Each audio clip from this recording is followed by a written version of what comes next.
Okay, just heading out for a lazy Saturday afternoon bimble on my new Royal Enfield Himalayan. She's still only 272 kilometres old, so there's still a bit of running in to do. But yeah, welcome along, and hope you enjoy the ride.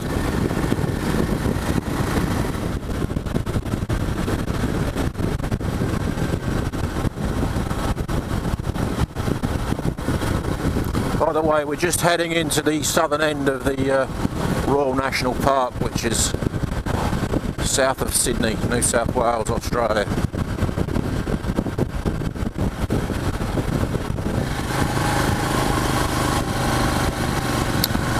I'm just going to have a run up through Watford and then down through Stanwell Park and then over across Seacliff Bridge, which some viewers might find familiar from a few car commercials and other commercials over the years.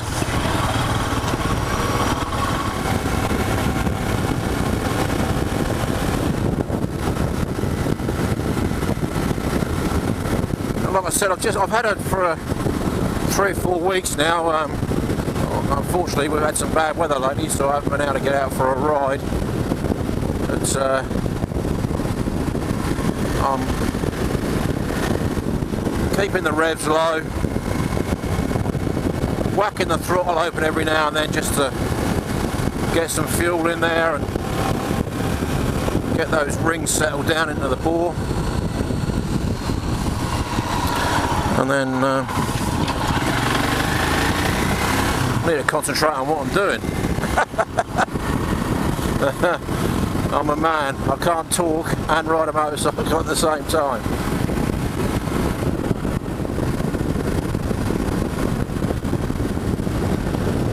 Now these roads south of Sydney, they do get quite popular with bikes at the weekend.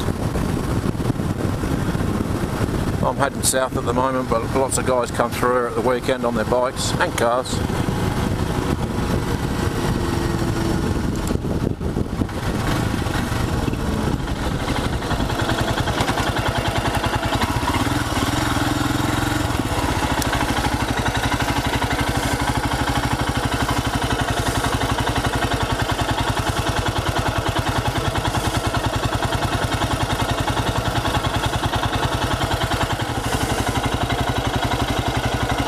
An old 851.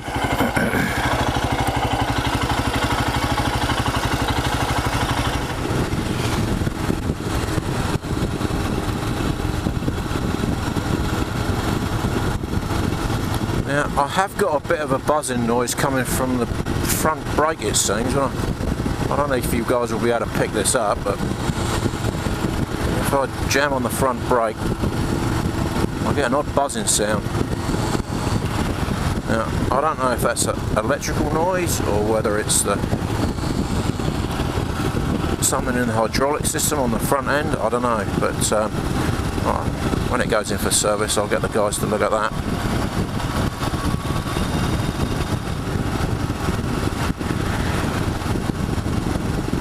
The only mods I've done to the bike so far are just bark busters, the little screen extension in front, a couple of holders there for my phone and my GPS, and I've put some pannier racks on the back. Now, I didn't buy the bikes with the pannier racks, I bought them separately.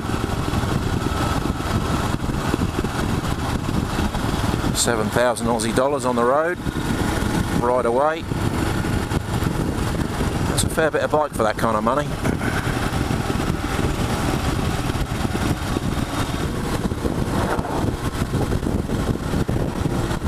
Unfortunately, this is the downside of living in this area. We do get a lot of day trippers and tourists coming down here and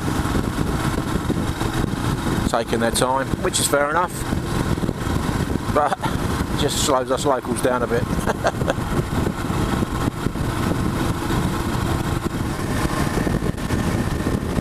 bike a nod.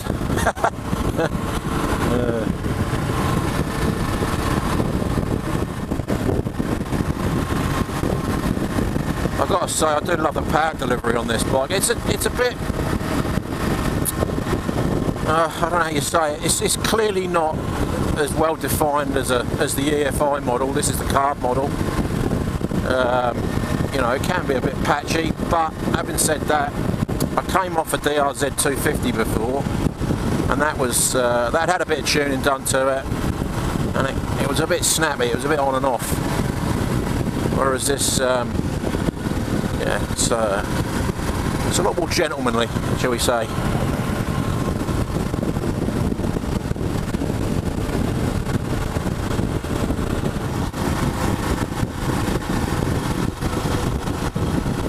It's funny, I was talking about the bike to somebody the other day, and I can't remember whether I put a comment online or I was talking anyway. It kind of reminds me a bit of the old Honda Cub C90, the engine. It feels like it's got that lazy, long stroke, engine will go forever kind of sound and feel to it. I'm still getting a bit used to it. You'll notice a couple of gear changes probably in the wrong spot. I'm stretching the gears out a little bit, but that'll come. Here we are, Seacliff Bridge.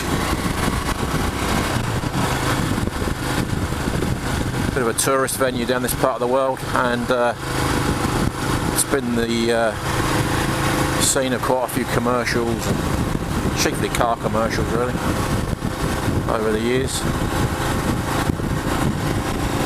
It does actually stick a bit out of the over the ocean.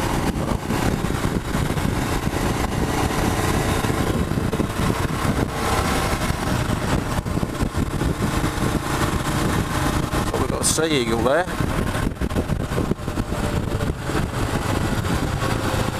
Just hovering around. Maybe looking for a few fish.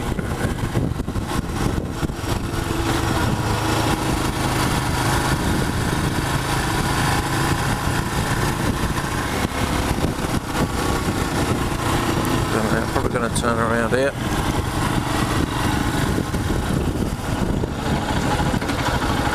Now you might notice me ducking down to have a look in my rear view mirrors. It's because I adjusted the when I put the bark busters on, I adjusted the position of the levers a touch, and it's obviously, consequentially, it's moved the position of the side mirrors down.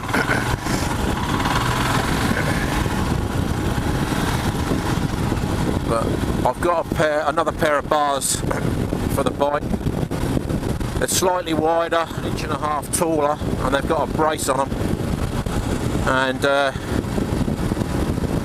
once the bike goes through its first 500k service, these standard stock bars will be coming off and they'll be going on. So I'll adjust them into a more user-friendly position.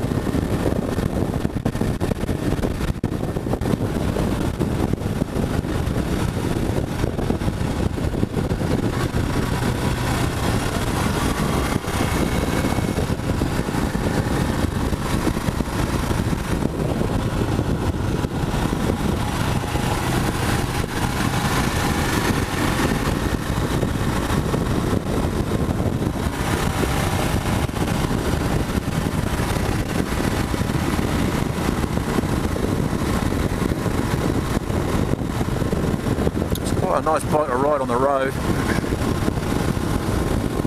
I haven't taken her off-road yet.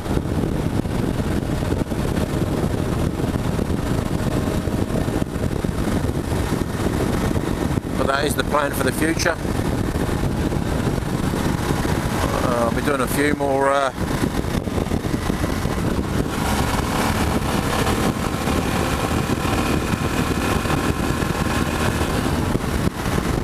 long distance trips, overnight camping,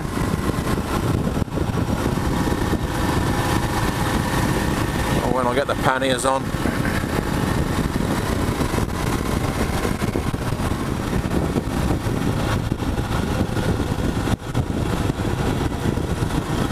Well, that sun's nice.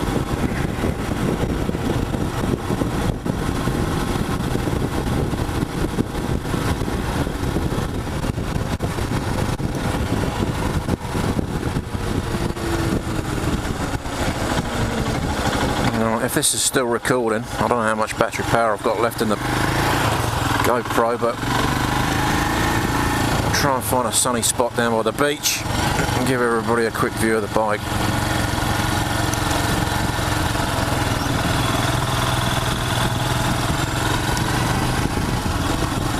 Oh, I think I've taken the wrong turn.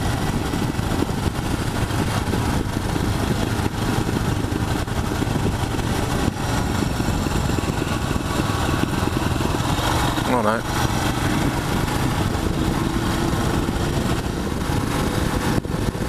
Well, looks like we've missed the sun.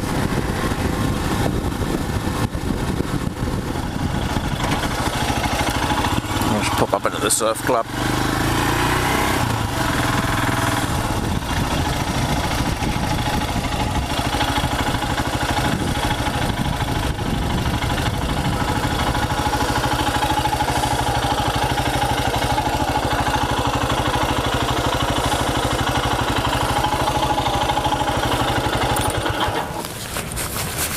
So there she is.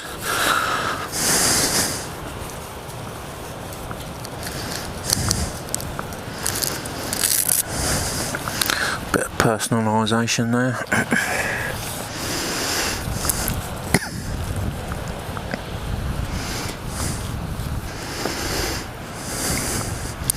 Nice backdrop.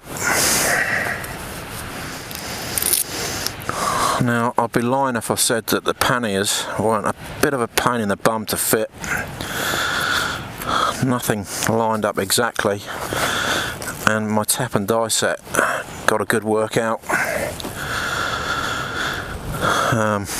Chiefly because there was a lot of Loctite in the holes for the mountains.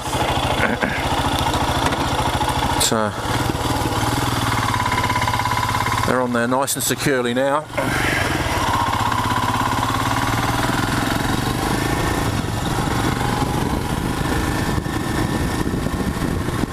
Right, I'm going to head back home. Just a quick trip. Saturday afternoon.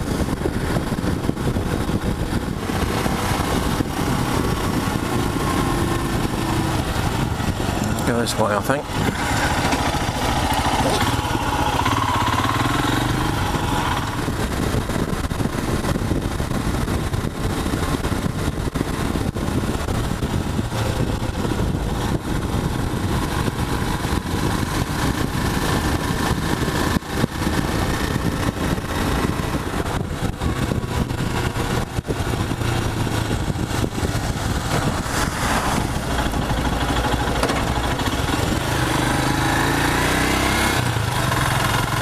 Sometimes can be a little bit awkward finding on the change down. It seems to want to pick up neutral on its own. I don't know whether that's because I'm not being quite firm enough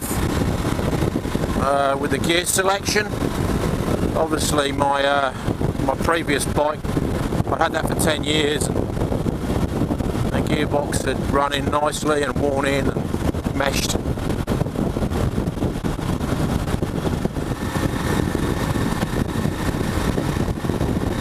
Australia.